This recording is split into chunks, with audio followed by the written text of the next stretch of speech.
Far in the deepest ocean stood the palace of the Sea King.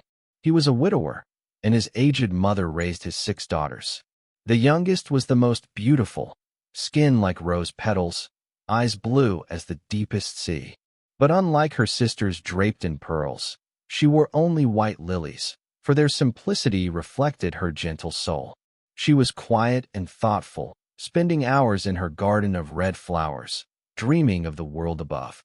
You poor child, we live far better lives than those above. Humans die while we may live for 300 years. But they have souls that live forever. I would give all my years just to win an immortal soul. When a mermaid turned 15, she could visit the surface. Each sister returned with tales, moonlight on water, ships with proud masts, icebergs like diamonds. The little mermaid listened with her whole heart, her longing deepening. At last, her 15th birthday arrived. She rose to find a grand ship glowing with lanterns. Through the cabin window, she saw a young prince celebrating his birthday. He seemed the most radiant being she'd ever seen. Then a storm arose. Lightning split the sky. The ship shattered. "We're going down." She dove into the chaos and found him sinking. Wrapping her arms around him, she held his head above water until morning, then brought him to shore near a temple. She kissed his forehead and gazed at him with piercing love. Temple bells rang. A maiden appeared. When the prince's eyes opened, they fell upon the maiden.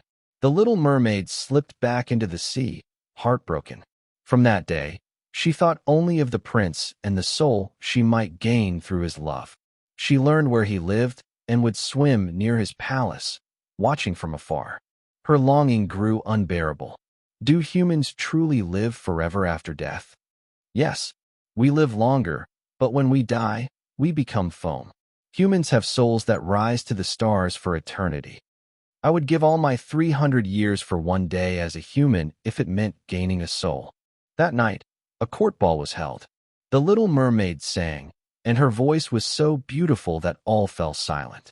Even in her triumph, her thoughts drifted. Hearing a bugle horn from above, her heart leapt. I will venture everything for him, for his love and the immortal soul only his love can give me. Tonight, I will go to the sea witch. She swam to where black water twisted and plants writhed like serpents. There, in a cave lit by glowing bones, dwelt the witch. I know what you seek. I can give you a potion. Your tail will split into legs, though every step will feel like knives.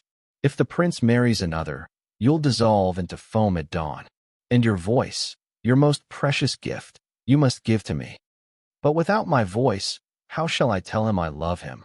You have your beauty, your grace, and eyes that speak more than words. I will do it. The witch took her voice and gave her the potion. She drank.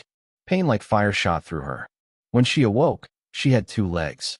The prince found her and brought her to his palace. She danced for him with grace that amazed all, though each step felt like knives. She bore it gladly to be near him. The prince grew fond of her, but spoke of the maiden from the temple who'd saved him.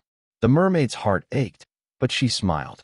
One day, he was commanded to meet a neighboring princess. When they arrived, it was the temple maiden.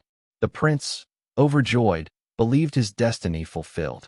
You will be glad for me, will you not? She is the one who saved me. The wedding was planned. The little mermaid knew that when he gave his vows, she would become foam. Yet she smiled and stood at his side. That night, her sisters rose from the waves, their hair cut away. Before sunrise, strike the prince's heart.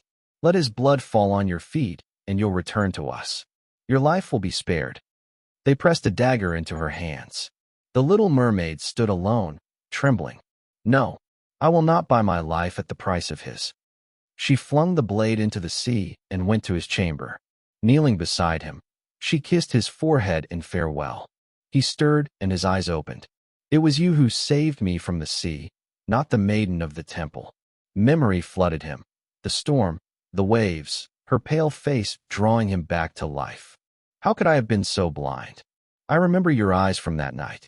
Forgive me. I love you. Will you be my bride? At dawn, the prince told the temple maiden the truth. She released him freely. She is the one heaven destined for you. Go to her. When they reached his kingdom, bells pealed and the city rejoiced. The little mermaid walked at his side in white, her steps no longer pained but light as air. With each vow, warmth blossomed in her chest, the immortal soul she'd longed for awakening within her. Her sisters rose from the waves to sing in gladness. She had won what she desired most, love and a soul that would last forever. And so the little mermaid and her prince lived in joy, their love as boundless as the sea, their souls bound together for all eternity.